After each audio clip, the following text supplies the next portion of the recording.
आज का पहला पाठ बारूक का ग्रंथ अध्याय 5 पद संख्या 1 से 9। यरूशलेम अपने शोक और संताप के वस्त्र उतार और सदा के लिए ईश्वर की महिमा का सौंदर्य धारण कर।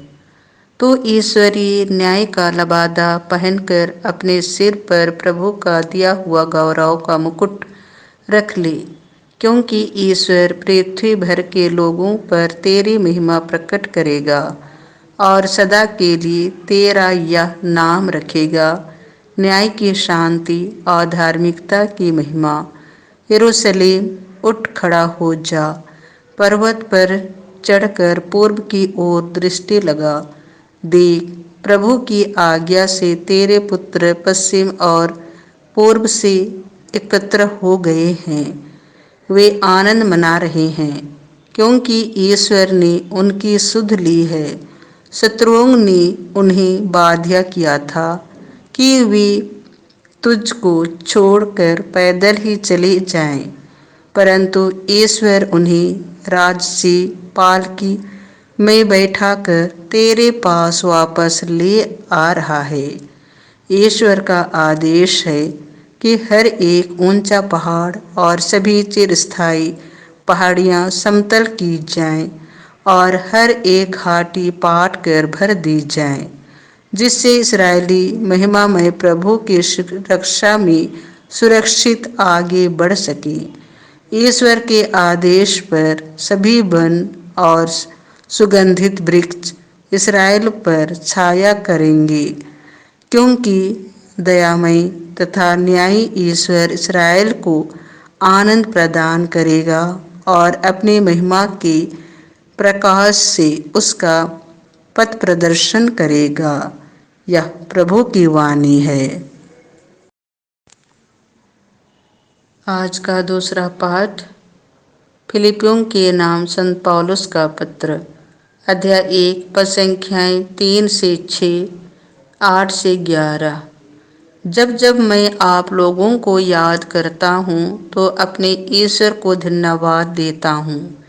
मैं हमेशा अपनी हर प्रार्थना में आनंद के साथ सबों के लिए विनती करता हूँ, क्योंकि आप प्रारंभ से अब तक सुसमाचार के कार्य में सहयोग देते आ रहे हैं। जिसने आप लोगों में यह शुभ कार्य आरंभ किया, वह उसे मसीह के आगमन के दिन तक पूर्णता तक पहुंचा देगा।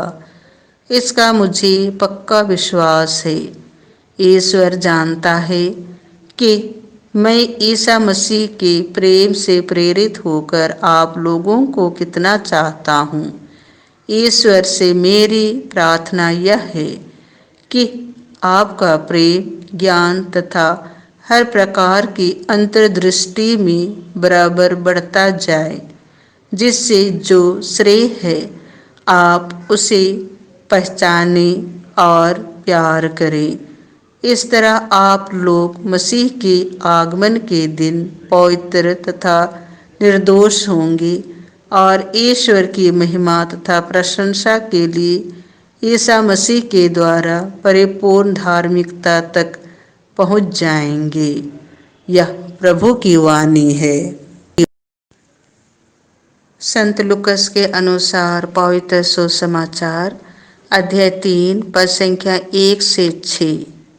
जब कैसर तिबेरियुस के शासन काल के 15वें वर्ष में पुन्तियुस पिलातुस यहूदिया के राज्यपाल था, हेरोद गलीलिया का राजा, उसका भाई फिलिप इतूरिया और त्रखोनीतिस का राजा और लुसानियस अबिलेने का राजा था।